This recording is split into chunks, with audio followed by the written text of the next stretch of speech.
human development, both planned and unplanned, have been accelerating the rate of coastal degradation, erosion and beach loss.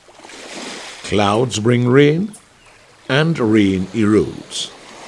A look at many of Saint Lucia's beaches will find varying degrees of coastal erosion, a gradual process where waves, tides or currents smash against the shore, displacing rocks and sediments. One of the greatest impacts of beaches would be erosion, as I mentioned. But bearing in mind, while we may want to introduce hard structures engineering, which is called coastal engineering, they also have some detrimental impacts as well. Most of the times when you put structures which are perpendicular to the beach, you tend to get some parts of the beach, you get accretion in one area, and in the lee or to the back of the structure, you get erosion. While it may be important to protect our beaches from erosion by trying to trap as much sediment as we can, those structures in itself do have impacts on the beach. Many islands in the Caribbean are in the path of the Atlantic hurricane belt as they travel west. Their relative small size, dense coastal settlements, vulnerable economies, low human capacity predispose them to impact and severe coastal erosion from wave action, rivers, and other forms of land runoff. This hurricane-prone region includes the Caribbean Sea and the Gulf of Mexico.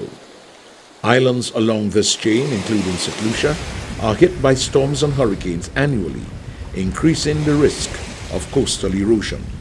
If you think of hurricanes or tropical storms, with reference to Saint Lucia, what would immediately come to mind would be destructive storms such as Hurricane Allen in 1980 and also Hurricane Thomas in 2010. These were very destructive and this caused a lot of damage. They claim lives, they claim property, and they claim livelihoods. Both of these systems, they also did a lot of destruction on the beaches. High winds, rains, and storm surges have been devastating to Saint Lucia during the hurricane season. Hurricanes like Thomas in 2010 and more recently Irma in 2017 left a trail of destruction.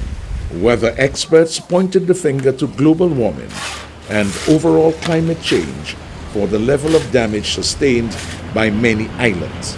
Land slippage caused by ongoing coastal degradation was seen in many cases.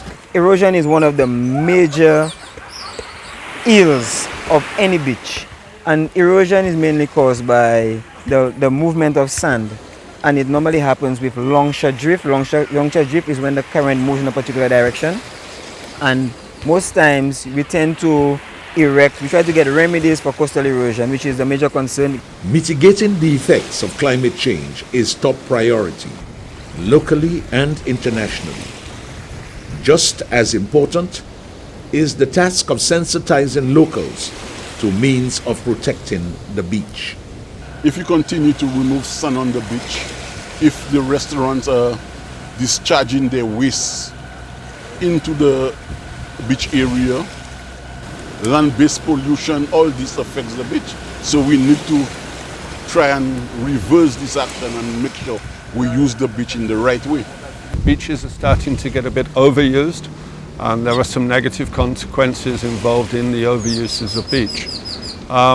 So I think at this moment we need to take a step back from every beach is free and open to use, which of course it is by virtue of Queen's Chain. There's not an argument as it relates to access, but we need to have more information and be more responsible as users of the beach so that the beaches can endure and the ecosystems that the beaches protect can be sustained and enhanced. Currently we're facing a situation throughout Saint Lucia, in fact the Caribbean, consequences of climate change and sea level rise where beaches are being degraded, and the human interactions with the beaches and the nearshore environment is accelerating this degradation. we littering the waterways more, we seen all the things. You know, right now, all the inside there, if you go inside there now, endless rocks and the stones, you know, you're walking on. You have to be careful. That wasn't so. You used to have a sand, especially around now time, you know, the water used to be pristine, clear and so on. Around now time where they call Kawem. And you could see the bottom. Yeah. Now, best stones underneath there, so which means they definitely are signs. There's evidence that it losing the sand, you know, being lost. In 2015, Grenada, St. Vincent and the Grenadines, Jamaica and Saint Lucia launched a campaign to save the beaches.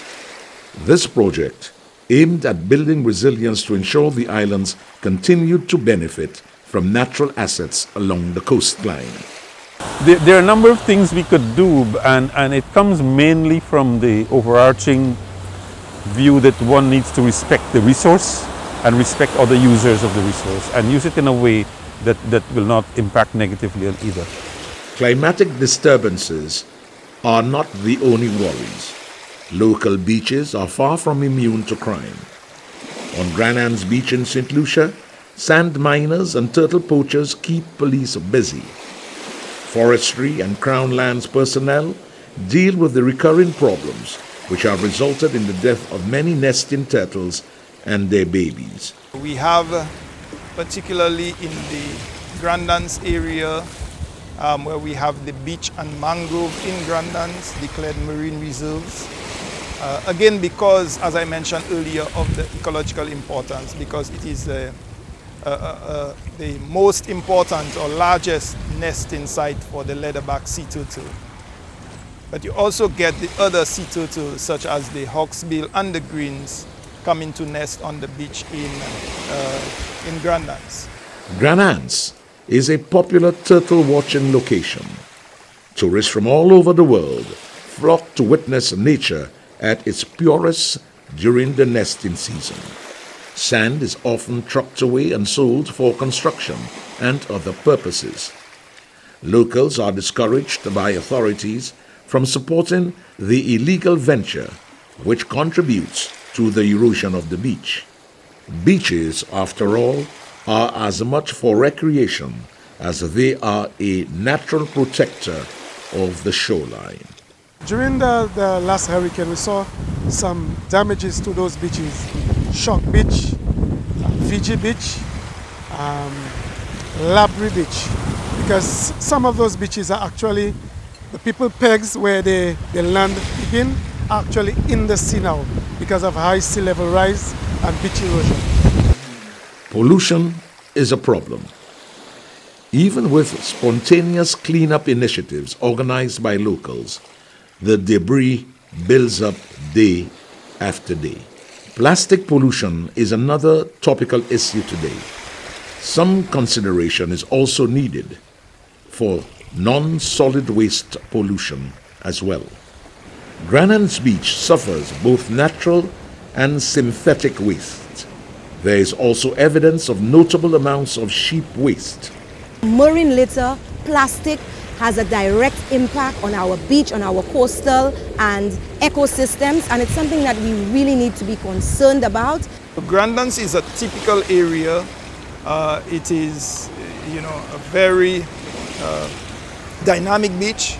It is, the storm surge there, or the wave activity rather, there is pretty high, and certainly it is known to produce, not through its own fault, it is because of our own activities, human activities. It is basically producing or spitting out quite a bit of waste that comes from the sea. Other local beaches face similar challenges. In canneries and ancillary, runoff from local farms makes its way into rivers and onto beaches. Indiscriminate dumping of liquid and solid waste is a mounting problem. We have a challenge with solid waste. Within St. Lucia, you'll commonly see, and it's tragic within the oceans, a lot of plastic, a lot of bottles, especially food containers. We have to evolve our culture We have to understand our responsibility towards litter and the impacts that that makes not only to what's visible on land, but what becomes invisible within the sea. I think, and it's tragic again to say that the sea has become a typical dumping ground because you can chuck your waste in there and it disappears. But nevertheless, we know that the impacts of the growing plastics within the marine environment, even so much as coming down to affecting the food chain, is something that we need to address and we need to correct. Runoff from land can negatively affect beaches, often carrying sediment. Poorly managed farms are as much to blame as inadequately managed developments. Every time we get a flood and there is excessive runoff from the land, and you could see it because as the water from the rivers go out, you could see the browning stretching out.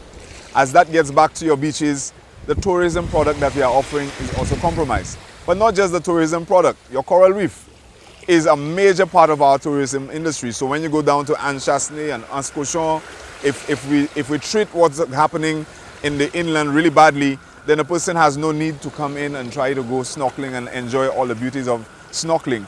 There is a direct correlation between the livelihood of fishermen, the tourism product in terms of the impact on the beaches and also on the coral reef that we need to be mindful of, because if we don't have our tourism running high, it represents a market for the farmer.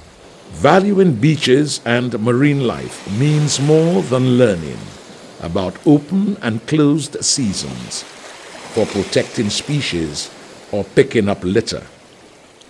It is ensuring we do all in our power to maintain a healthy ecological and developmental balance in order to preserve our beaches for years to come.